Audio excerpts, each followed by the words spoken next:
Shalom, selamat pagi. Senang sekali kita masih tetap ada di program Sarapan Sorgawi.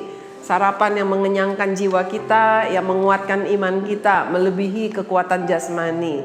Mari kita sama-sama naikkan pujian. Selamat pagi Bapa. Bersama dengan kita pagi ini ada Mr. Rio, ada Miss Ida, dan Mr. D, Mas Yonas tentunya. Mari yuk kita sama-sama nyanyi.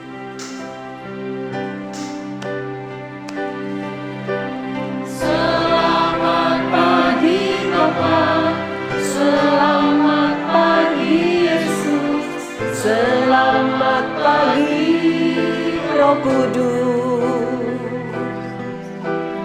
Terima kasih atas anugerah-Mu semalam telah berlalu.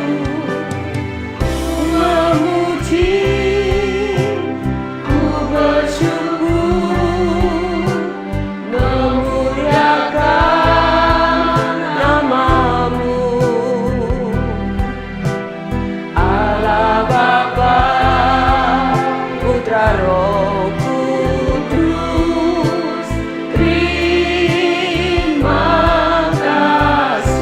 Terpujilah Allah kami yang luar biasa yang kami kenal di dalam nama Tuhan Yesus Kristus. Allah yang hebat, Allah yang penuh dengan kuasa, yang perbuatannya selalu perbuatan ajaib. Bahkan kami selalu mengalami keajaiban-Mu, yaitu ketika kami bangun dari tidur kami masih bisa bangun, kami masih bisa bernafas, kami masih bisa mengenali orang tua kami, anggota keluarga kami masih bisa mengenali diri kami, keadaan kami di mana. Itu pun keajaiban Tuhan. Setelah selamat tidur kami tidak tahu apa-apa dan kami bangun, kami bisa mengenal keadaan kami sebagaimana kami ada. Terima kasih Tuhan untuk setiap keajaiban, untuk setiap mujizat kasih yang Tuhan nyatakan dalam hidup kami. Inilah piring hati kami, isi penuh ya Bapak, jangan kurang. Kenyangkan kami. Di dalam nama Tuhan Yesus, kami siap menikmati sarapan sorgawi kami. Amin. Tuhan Yesus baik. Kita naikkan dulu satu pujian. Oh Tuhan pencipta langit dan bumi. Oh Tuhan, bisa ya? Pencipta langit bumi dengan kuat kuasanya. Tuhan menciptakan langit bumi bukan dengan bahan bangunan tapi dengan kuat kuasanya. Oh Tuhan, pencipta langit bumi dengan kuat kuasanya. Amin. Oh Tuhan, pencipta langit bumi dengan kuat kuasanya. Tiada mustahil bagi Dia. Amin, gak ada perkara yang mustahil, apapun Tuhan bisa lakukan. Sebab itu biarlah kita hidup memuliakan Dia. Sebab Dia bisa melakukan apapun dalam hidup kita. Dia bisa perpanjang usia kita, Dia bisa perpendek usia kita. Meskipun kita sehat, meskipun kita sakit-sakitan, Dia bisa lakukan seturut kehendaknya. Tuhan Yesus baik. Kita masih tetap dalam tema kehidupan warga negara sorga di dunia. Bagaimana sih kita sebagai warga negara sorga di dunia? Bagaimana cara kita hidup? Kalau kemarin kita belajar bahwa Tuhan mau di dunia kita berkumpul tetap untuk memuliakan Dia. Kemudian kita belajar kita harus memberi, kita tidak boleh kikir, tidak boleh tamak. Lalu hari ini, hari ketiga, Tuhan katakan bahwa hidup warga negara sorga di dunia, hidup yang penuh dengan mujizat. Wow, luar biasa. Artinya hidup mengalami hal-hal yang perkara yang tidak mungkin menjadi mungkin. Kenapa? Karena itulah jaminan dari Bapa kita di sorga, dari Raja kita di sorga, yang mengutus kita ke dunia, yang menaruh kita hidup di dunia, khususnya sebagai warga negara Indonesia. Dia mau hidup kita mengalami banyak mujizat, bukan banyak, selalu hidup di dalam mujizat. Kita mau baca yuk firman Tuhan di dalam kitab Kisah Rasul pasal 2, tetap ya, Kisah Rasul pasal 2 ayat yang ke-43. Saya akan bacakan. Maka ketakutanlah mereka semua, sedang rasul-rasul itu mengadakan banyak mujizat dan tanda. Maksudnya apa sih? Jadi orang-orang banyak nih yang tidak mengenal Tuhan Yesus, mereka menjadi takut karena mereka lihat para rasul, murid Kristus, memberita Injil itu melakukan banyak perkara-perkara ajaib, perkara-perkara mujizat. Padahal mereka hanya bekas nelayan, bukan dukun, bukan orang yang punya kesaktian, tetapi mereka adalah bekas nelayan, bekas pekerja-pekerja biasa, bukan orang-orang yang terpelajar. Tetapi mereka bisa banyak melakukan hal-hal yang ajaib hanya satu, karena mereka penuh dengan Roh Kudus. Anak-anak yang Tuhan sayang, semua, setiap orang, setiap saudara-saudaraku yang mendengarkan, yang menikmati sarapan sorgawi saat ini, saya mau katakan setiap kita diberikan Roh Kudus, kuasa itu supaya kita bisa hidup mengalami mujizat. Karena itulah ciri khas orang-orang yang percaya kepada Tuhan Yesus sebagai warga negara sorga. Jadi orang yang percaya kepada Tuhan Yesus tidak perlu ke dukun, bahkan tidak boleh ke dukun. Tidak perlu ke dokter. Oh, silakan kalau ke dokter. Sebab Tuhan juga memakai para dokter untuk menyembuhkan. Murid Tuhan Yesus yang bernama Lukas itu dia seorang tabib yang kalau sekarang disebut dokter. Ya. Dokter yang takut kepada Tuhan, dokter yang dekat kepada Tuhan, justru Tuhan pakai. Banyak terjadi pertolongan bagi para pasiennya. Nah, anak-anak yang Tuhan sayang, saudara-saudariku, Tuhan mau hidupmu mengalami mujizat. Sama seperti ketika para rasul memberitakan Injil, semua orang melihat mujizat. Orang lumpuh berjalan, orang buta melihat. Ada orang mati, bangkit kembali. Petrus mendoakan orang mati. Si Paulus mendoakan anak muda yang jatuh dan mati dari loteng karena ngantuk dengerin firman Tuhan. Makanya kalau dengerin firman Tuhan gak boleh ngantuk. Jatuh lalu meninggal, tapi Petrus doakan dia hidup kembali. Banyak perkara yang ajaib. Kenapa? Karena setiap kita diberikan kuasa Roh Kudus. Lalu bagaimana perkara ajaib mujizat bisa terjadi? Bagaimana? Ketika kita butuh pertolongan, ketika ada persoalan. Jadi jangan heran kalau anak Tuhan banyak mengalami persoalan. Disitulah mujizat akan terjadi. Saya mau bacakan ya, Kisah Rasul pasal 5 ayat yang ke-12. Dan oleh rasul-rasul diadakan banyak tanda dan mujizat di antara orang banyak. Semua orang percaya selalu berkumpul di Serambi Salomo dalam persekutuan yang erat. Wow. Jadi orang percaya kepada Tuhan, mereka selalu berkumpul untuk membicarakan kebaikan Tuhan, firman Tuhan, dan melihat mujizat terjadi. Ada orang lumpuh berjalan, ada orang buta bisa mendengar, ada orang tuli. Orang buta bisa melihat, bukan mendengar ya. Orang buta pasti bisa mendengar, tapi dia nggak bisa lihat. Ya, tapi orang buta bisa melihat, orang tuli mendengar. Banyak keajaiban terjadi. Saya ingat satu kisah kesaksian yang dialami oleh emak saya, oma saya. Waktu itu oma saya masih tinggal di kampung, ya, belum belum pindah ke kota, belum pindah ke Jakarta. Rumah di kampung itu biasanya jauh-jauh. Jauh, satu rumah dengan rumah yang lain tuh letaknya jauh-jauh. Dan itu banyak pohon. Banyak pohon. Satu hari terjadi kebakaran. Jadi tetangga itu kebakaran. Rumahnya terbakar. Dan itu api cepat menyambar karena ada banyak pohon. Pohon terbakar lalu nyamber ke pohon di sebelah, akhirnya sampai ke rumah. Dan apa yang terjadi anak-anak? Rumah emak saya tidak terbakar. Apinya seperti lompat pindah ke rumah yang di sebelahnya.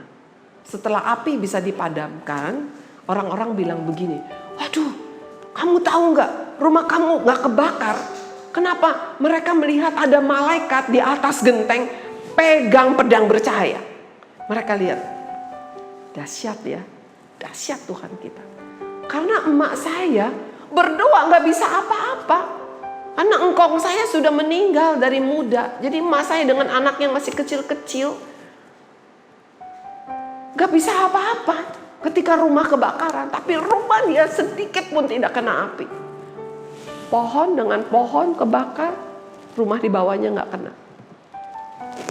Saya percaya itu bukan karena emak saya punya kesaktian. Atau rumahnya ada jimat digantung sehingga gak bisa ada api yang membakar. Enggak. Mak saya hanya percaya Tuhan Yesus di hatinya. Dia nggak punya hiasan salib di rumah, nggak ada. Salib buatan manusia, nggak bisa menjaga rumah. Tapi kuasa Tuhan yang bisa menjaga. Ada mujizat terjadi, banyak sekali. Kalau Tuhan ingatkan, saya akan sampaikan di Sarapan Sorgawi. Apa sih keajaiban-keajaiban yang saya selalu dengar dari emak saya ketika masih hidup, selalu ceritakan kepada saya. Terlalu banyak, bahkan yang saya alami dari masa kanak-kanak. Tuhan mau kita mengalami mujizat. Bagaimana? Biarkan Roh Kudus memimpin hidupmu, mengingatkan engkau bahwa engkau warga negara sorga. Jadilah terang, jadilah garam, jadilah berkat, jangan tamak, jangan kikir. Pergunakan waktu yang ada untuk memuliakan Tuhan, untuk menceritakan kebaikan Tuhan. Karena waktu kamu berkata-kata tentang Tuhan, Tuhan hadir. Waktu kamu memuji Tuhan, Tuhan hadir. Kalau Tuhan hadir, pasti terjadi mujizat. Kalau Tuhan hadir, pasti terjadi mujizat. Kalau kamu bicara tentang yang serem-serem, yang hadir juga yang serem. Kalau kamu baca atau nonton film yang serem-serem, buku yang serem-serem, yang hadir juga pasti yang serem-serem. Ada satu cerita lagi, kisah kejadian nyata. Jadi waktu itu saya pulang pelayanan malam dengan pendeta saya. Pulang ke rumah pendeta saya karena pulangnya jam 12 lewat. Kami jauh pelayanan dari Depok, naik bis jam 12 lewat baru sampai di rumah. Lalu kami lihat kamar ibu pendeta saya itu terang. Berarti ada yang lagi di kamar itu gitu. Karena kami belum pulang. Kami ngintip jendela, ternyata itu keponakan yang lagi baca buku di kamar itu begitu ya. Dia di kamar tantenya dan dia baca buku begitu. Lalu karena kami lupa bawa kunci pintu garasi, jadi kami ketuk-ketuk jendela, kami panggil nama dia. Tolong dong, tolong gitu. Lalu kami lihat dia langsung lari keluar dari kamar. Kami pikir wah asik, tapi nggak keluar-keluar. Pintu nggak dibuka-bukain. Akhirnya sampai kami pencet bel dan pembantu keluar bangun dari tidurnya, turun bukakan kami pintu. Lalu kami masuk ke dalam.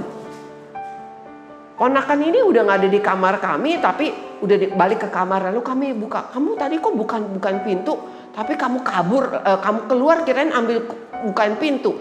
Dia bilang tadi tahu serem, saya lagi baca tahu-tahu ada yang ketok-ketok, ada yang panggil-panggil saya katanya. Jadi kami ketawa. Kan kami tadi yang manggil, minta tolong dibukain pintu. Lalu kami tanya, apa yang kamu baca? Dia lagi baca buku horor. Nah, ya. Oleh sebab itu, jangan kita gunakan mata kita untuk membaca, melihat hal-hal yang tidak ada gunanya. Yang tanpa sadar kita mengundang si jahat untuk hadir. Iblis kalau hadir hanya memberikan ketakutan dan persoalan. Tetapi kalau Tuhan hadir, dia memberikan kita pemulihan dan berkat. Waktu kita memuji Tuhan, Tuhan yang dari sorga akan turun bersemayam, bertakhta di atas puji-pujian. Mari, alami mujizat dalam hidupmu. Biarkan terus ada hadirat Tuhan bekerja. Undang Tuhan lewat perkataanmu, lewat pujianmu, lewat apa yang engkau lakukan. Maka mujizat pasti terjadi.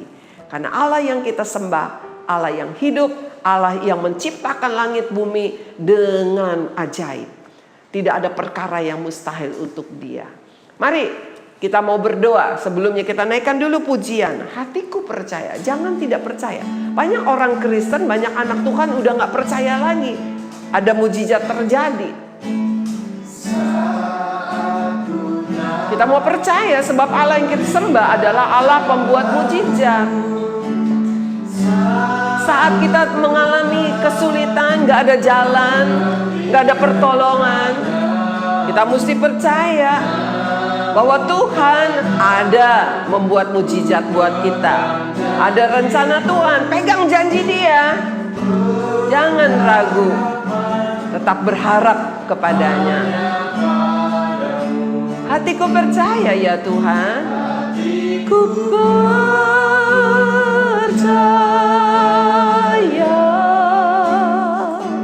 Hatiku percaya.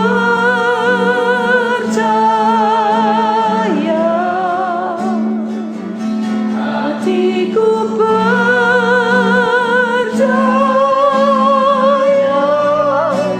Selalu ku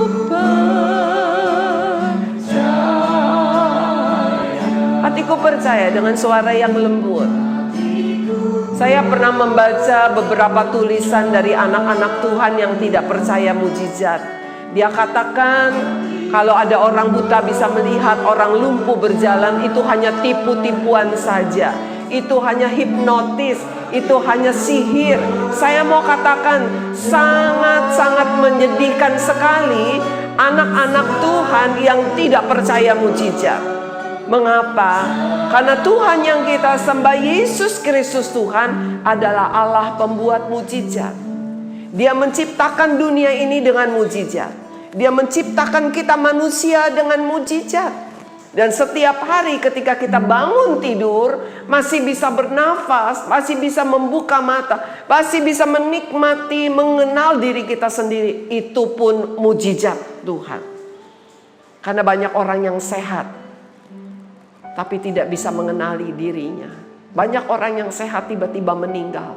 Tapi ada banyak orang yang sakit bertahun-tahun, dia belum meninggal juga, meskipun dokter katakan umurnya sudah singkat.